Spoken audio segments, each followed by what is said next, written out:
सारे नॉर्मल लोगों के लिए Salman Ali Agha man of the match होगा, लेकिन मैं आपको असल मैन ऑफ द मैच दिखाता हूँ कि जिसका क्या सीन्स होते हैं। अब आप ये क्लिप देखें।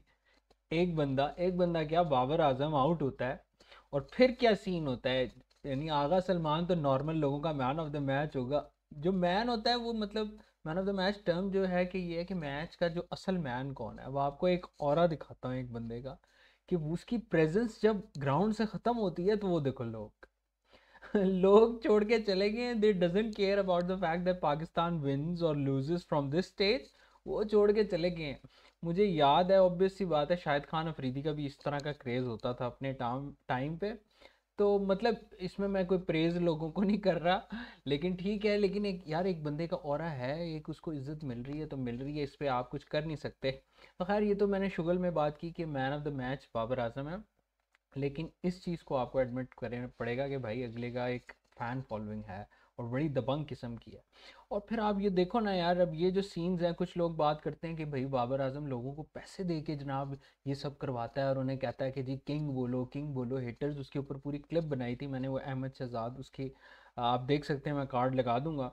तो जो बाबर आजम के नाकजीन कह लें, क्रिटिक्स कह लें, वो ये कहते हैं जी बाबर आजम को पैसे दे के, यार ये पैसे दे के अवाम इस तरह छोड़ के नहीं जाती होती। अब इन सारी अवाम को भी पैसे दिए हुए हैं।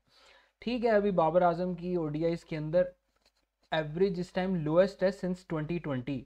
और लोएस्ट भी कितनी है, 53.82, मतलब 50 प्लस ओडीआई की उसकी अभी भी एवरेज बरकरार है, हालांकि उसकी ये लोएस्ट है फ्रॉम सिंस 2020। तो he will be back in form, but हम, मेरा काम ये है कि भाई हम अपने स्टार्स को सपोर्ट करें।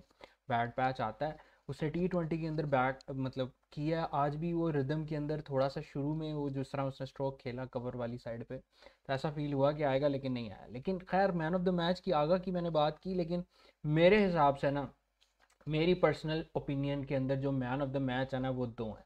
और उन दोनों को मैं डिस्कस करूंगा। एक है मोहम्मद रिजवान, कि यार एक देखो पीसीबी ने इस बंदे के साथ क्या हरकत की। ठीक है, पाकिस्तान मैच आज जीत गया, आगा सलमान की बड़ी अच्छी कंट्रीब्यूशन है, ये नहीं है, लेकिन आप मोहम्मद रिजवान की अगर स्टैट्स कंपेयर करो कि most runs for Pakistan since 2023, मतलब लास्ट 2 से 2.5 साल के अंदर सबसे ज़्यादा पाकिस्तान की तरफ से ओडीआईस के अंदर रन करने वाला एक बंदा है आपका मोहम्मद रिजवान। इसने पीसीबी का सेंट्रल कॉन्ट्रैक्ट मानने से इनकार कर दिया। और अगर आप पीसीबी के पेजेस पे जाओ, सोशल मीडिया प्रेजेंस पे जाओ, आपको ये चीज़ टारगेटेड मिलेगी कि मोहम्मद रिजवान की ज़्यादातर पिक्चर जिस तरह, या जिस तरह बाबर आजम को, शाहीन को, आगा सलमान को, या डिफरेंट क्रिकेटर्स को प्रमोट किया जा रहा है, पिक्चर्स, स्पॉन्सर्स, ये वो, मोहम्मद रिजवान को अब कोई नहीं है। लेकिन यार आप ये देखो कि उसकी परफॉर्मेंसेज भी तो देखो, 41 मैचों में 53 की एवरेज, बाबर से भी अच्छी उसकी एवरेज है, 85 का उसका स्ट्राइक रेट है। ठीक है, ओडीआईस के अंदर it's a decent strike rate. तो मोस्ट रन हैं आपके ओडीआई में, और आप उसको कैटेगरी से भी हटा रहे हो, उसकी कैटेगरी डिमोट कर रहे हो, उसको कप्तानी से भी हटा रहे हो। तो ये बड़ा अनफेयर है, और इसने आज के मैच के अंदर बड़ा क्रूशल रोल अदा किया है इन माई ओपिनियन। आपकी ओपिनियन बेशक डिफर कर सकती है। His 55 was quite essential for Pakistan to win. 74 balls लिए इसने, प्रेशर ऑब्जॉर्व किया, पार्टनरशिप आगा सलमान के साथ लगाई।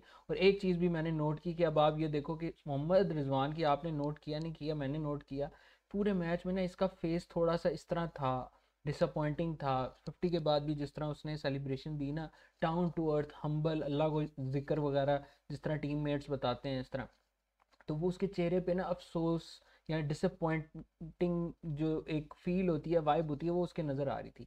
दूसरा जो मेरे हिसाब से, मेरी ओपिनियन में मैन ऑफ द मैच बनता है, वो मैंने कल बता दिया था कि अगर मेरी अब प्लेइंग 11 आप लोग प्रेफर करें, तो मैंने जो प्लेइंग बनाई थी एग्जैक्टली वही आई थी। सिर्फ फ़र्क आ रहा था कि हारिस रऊफ़ की जगह मैं नसीम शाह खिलाना चाह रहा था। और हारिस रऊफ़ के ऊपर तो बैन लग गया, उसके ऊपर भी बात की जाएगी, लेकिन नसीम शाह को खिलाया, और उसने कहा कि भाई मैं अपनी परफॉर्मेंस के बिना के ऊपर डिलीवर करना चाहता हूँ। ना सिर्फ नसीम शाह की, अगर मैं आपको इकॉनमी आज के मैच के अंदर दिखा सकूँ, जो इस टाइम आज के हमारे बॉलर्स की बेस्ट इकोनॉमिकल बॉलर था, वो हमारा नसीम शाह था। और सबसे ज़्यादा विकटें भी, 3 विकेट्स इसने, अबरार ने भी ली और नसीम ने लिए। तो नसीम को भी इस चीज़ का क्रेडिट जाता है। और फिर आखिर 3 बॉलों पे उसने फिनिश भी कर दिया। तो नसीम शाह को भी मैं, मेरे लिए one of the man of the matches है कि इसने एक अच्छा स्पेल किया इकोनॉमिकल। बाकी प्लेइंग 11 की बात है, वो बड़ा सर्टेन सा था और मेरे लिए बड़ा सरप्राइजिंग था। अशरफ को इन्होंने ड्रॉप किया, जो कि T20 सीरीज में अभी फॉर्म लगी हुई है, प्लेयर ऑफ द सीरीज था। मतलब हमारे यहाँ कुछ ऐसे डिसीजंस लिए जाते हैं जो बिल्कुल ही बैम्बूजल कर देते हैं व्यूअर्स को कि यार ये कहाँ से डिसीजन ले लिया। लेकिन हारिस रऊफ के ऊपर बैन जो लगा उसकी वजह से आईसीसी ने पेनल्टी डाली, इसलिए हारिस रऊफ प्लेइंग 11 का हिस्सा नहीं हुआ। वरना ऐसा हो ही नहीं सकता था शाहीन कप्तानी करे और हारिस रऊफ को वो निकाल दिया जाए। उसके अंदर सूर्या कुमार यादव को भी 30% फाइन मिला है, 2 डीमेरिट पॉइंट मिले हैं। साहबजादा फरहान को भी 1 डीमेरिट पॉइंट मिला है। हारिस रऊफ के ऊपर 2 मैचों का बैन लगा। शदीप सिम को कोई नहीं है। जसप्रीत बुमराह का 1 डीमेरिट पॉइंट हुआ है। तो ये सारी सिचुएशन बनी है। बाकी प्लेइंग 11 एज इट इज़ थी। हुसैन तलत खिलाए गए फ़हीम अशरफ की जगह, जहाँ जो कि मुझे पर्सनली मेरी ओपिनियन में बिल्कुल सेंस मेक नहीं करता कि आप हुसैन तलत को खिला रहे हो एक ऐसे बंदे से जो T20 का मैन ऑफ द सीरीज था। एक बंदे की फॉर्म लगी हुई है और वो बेस्ट फॉर्म में जा रहा है बॉलिंग के अंदर, वो बैटिंग में बेशक उसको उस तरह से मौका नहीं मिला। तो आई पर्सनली बिलीव्ड कि फ़हीम अशरफ को होना चाहिए। और मैंने जो अपनी कल प्लेइंग 11 की एक वीडियो अपलोड की थी, मैं कार्ड लगा दूंगा, अगर आप देखना चाहें तो वो देख सकते हैं। तो उसके अंदर मैंने फ़हीम अशरफ ही डाला था। लेकिन इनका आज जो टोटल जो चेंज था ना, वो सिर्फ यही था कि हुसैन तलत फ़हीम अशरफ की जगह थे। बाकी नसीम शाह और हारिस रऊफ का तो मैं चाहता ही था, वो ये हुआ। यही प्लेइंग 11 है।